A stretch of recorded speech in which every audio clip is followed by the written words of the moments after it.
کیوں اشارہ کر رہا ہوں؟ ہم نے آج تک کے اذان کی برکتیں بھی نہیں سمجھائی، کوئی نہیں سمجھایا نبی کا سندیش۔ اس لیے آج یہ کلیئر کہہ رہا ہوں کہ ربیع الاول کا مہینہ ہے، جگہ جگہ نعتیں ہوں گی، جگہ جگہ سیرت النبی کے اجلاس ہوگے، نبی کی تعریف ہوگی، نبی کی نعتیں پڑھی جائے گی، نبی کا تذکرہ ہوگا، نبی کی باتیں ہوگی۔ آج میں پیغام دے رہا ہوں آزاد نگر کے جوانوں، برہان پور کے جوانوں، یہ طے کر لو کہ ہم اپنے ہندو بھائیوں تک کے نبی کے پیغام اور نبی کی سچی زندگی کو لے جائیں گے۔ کہو انشاءاللہ۔ ہاں، صرف سننا مقصد نہیں ہے، صرف نعتیں گانا، نور والا آیا ہے، نور والا آیا ہے، کائے کو آیا معلوم نہیں، کائے کو آیا معلوم نہیں۔ سمجھانا ہے اپنے بھائیوں کو کہ اللہ کے نبی اس لیے آئے تھے تاکہ دنیا سے ظلم ختم ہو جائے، اللہ کے نبی اس لیے آئے تھے تاکہ دنیا میں انسانیت کا، رحم کا، پیار کا، محبت کا بول والا ہو جائے۔ ارے جوانوں، آج یہ بھی پیغام دوں گا، سیرت النبی سن رہے ہو تو سن لو، بڑی ذمہ داری ہم پر یہ بنتی ہے کہ ہم نبی کی تعلیمات کو عام کریں۔ آج دنیا والے میرے آقا کی تعلیم کو، میرے آقا کی زندگی کو دہشت گردی کے ساتھ جوڑ رہے ہیں۔ کائے کے ساتھ؟ آتنکواد، دہشت گردی، ٹیررزم۔ کیوں؟ یاد رکھو، ہم کو یہ بتانا ہوگا کہ اس نبی نے رحم کی تعلیم دی، پیار کی تعلیم دی، اور ہم کو دنیا کو یہ پیغام دینا ہوگا کہ ہم اس نبی کے ماننے والے ہیں۔ ہم کسی اسامہ، کوئی طالبان، کوئی ملا عمر یا کسی اور کے ماننے والے نہیں، ہم محمد الرسول اللہ کے ماننے والے ہیں، جس نے ہمیں یہ پیغام دیا۔ کیا پیغام دیا؟ ارحموا من فی الارض، تم زمین والوں پر رحم کرو، آسمان والا تم پر رحم کرے گا۔ ہم اس نبی کے ماننے والے ہیں۔ کیوں؟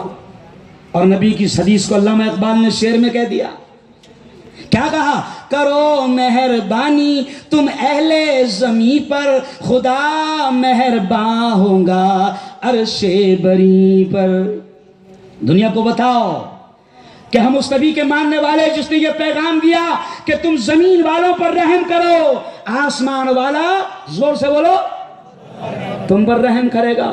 ہم اس نبی کے ماننے والے ہیں، ہم اس نبی کے ماننے والے ہیں کہ جس نے بلی کو قید کرنا اور مٹھو اور کبوتر کو اور پرندوں کو قید کرنا ظلم، پاپ اور اتیاچار بتایا ہے۔ ارے جو نبی ہمیں جانوروں پر ظلم کرنے کا حکم نہیں دیتا، جانوروں پر ظلم کرنے کی تعلیم نہیں دیتا، کیا وہ نبی ہمیں اشرف المخلوقات انسانوں کو تکلیف دینا سکھائے گا؟ ارے بولو، ارے بولو بھائی، ہو ہی نہیں سکتا۔ ہم گودرا گئے، گودرا کون سی جگہ معلوم؟ گودرا وہ جگہ ہے جہاں ٹرین جلائی گئی تھی، ٹرین جلائی گئی، کئی زندہ انسان جلا دیے گئے، بڑی بے رحمی اور قتل اور غارت گیری کا ننگا ناچ کھیلا گیا گجرات میں میں گودرا گیا، گودرا میں سارے حالات کو معلوم کیا۔ میں نے گودرا میں کلیئر طور پر کہا اس مقام پر کہ مسلمانوں اور میرے ہندو بھائیوں سن لو، ہم اس نبی کے ماننے والے ہیں، ہم اس نبی کے ماننے والے ہیں جو ہمیں مردوں کا بھی احترام سکھاتا ہے۔ کیوں؟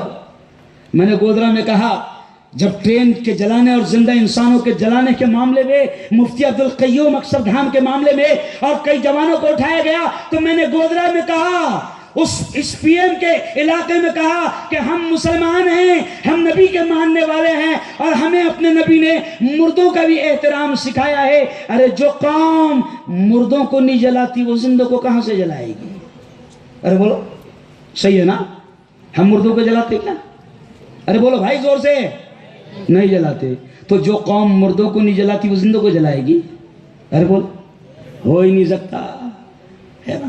تو ہم کو دنیا کو بتانا ہے سیرت النبی کا یہ پیغام ہے کہ نبی کا پیار، نبی کی محبت بھری تعلیمات یہ دنیا کے سامنے لے کر جائیں۔ اس لیے کسی شاعر نے کہا کہ اسلام کے شہدا ہیں، کچھ کر کے دکھا دیں گے، ہم مال لٹا دیں گے، ہم جان لڑا دیں گے، اور جو آگ تعصب کی پھیلی ہے جہاں بھر میں تعلیم سے آقا کی، ہم اس کو بجھا دیں گے۔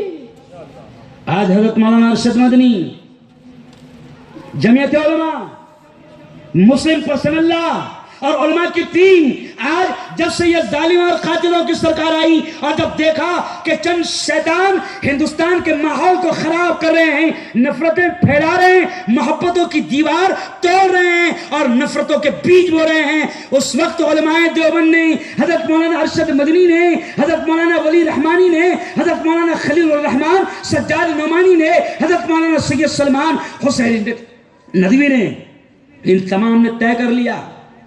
کیا طے کیا؟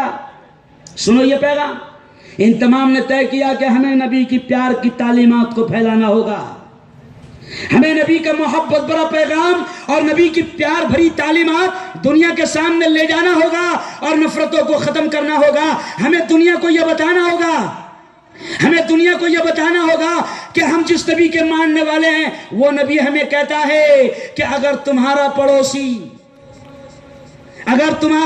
غور سے سننا یہ الفاظ، کہ اگر تمہارا پڑوسی اگر تمہاری تکلیفوں سے محفوظ نہ ہو تو تم مسلمان نہیں۔ اگر تمہارا پڑوسی، کہا پڑوسی ہے نا، یہ نہیں کہا کہ مسلمان پڑوسی، کیا کہا؟ پڑوسی۔ پڑوسی میں رمیش بھی ہو سکتا ہے، کیلاش بھی ہو سکتا ہے، پرکاش بھی ہو سکتا ہے نا، چھوٹ کے اگر آ گیا تو کملیش تیواری بھی ہو سکتا ہے، ہو سکتا ہے دنیا کا سب سے زہریلا سانپ توگڑیا بھی ہو سکتا ہے، پڑوسی میں کوئی بھی ہو سکتا ہے۔ اور ہمیں نبی نے تعلیم دیا کہ سنو مسلمانوں، لاکھ نمازیں پڑھ لو، لاکھ عبادت کر لو، 50 زندگی میں عمرے کر لو، 50 حج کر لو، لیکن سن لو، اگر تمہارے پڑوس میں کوئی ہندو بھائی رہتا ہے، کوئی دلت رہتا ہے، کوئی کرسچن رہتا ہے، کوئی جین رہتا ہے، کوئی برہمن رہتا ہے، اور اگر تمہارا وہ پڑوسی جو ادر دھرم کا ہے، دوسرے دھرم کا ہے، اگر تمہاری تکلیفوں سے پریشان ہو تو تم نبی کے عاشق، نبی کے ماننے والے اور نبی کے دیوانے ہو ہی نہیں سکتے۔ مسلمان، ارے بولو، ہو ہی نہیں سکتے۔ یہ ہے نبی کی سیرت، کیا مانا؟ یہ ہے نبی کا پیغام۔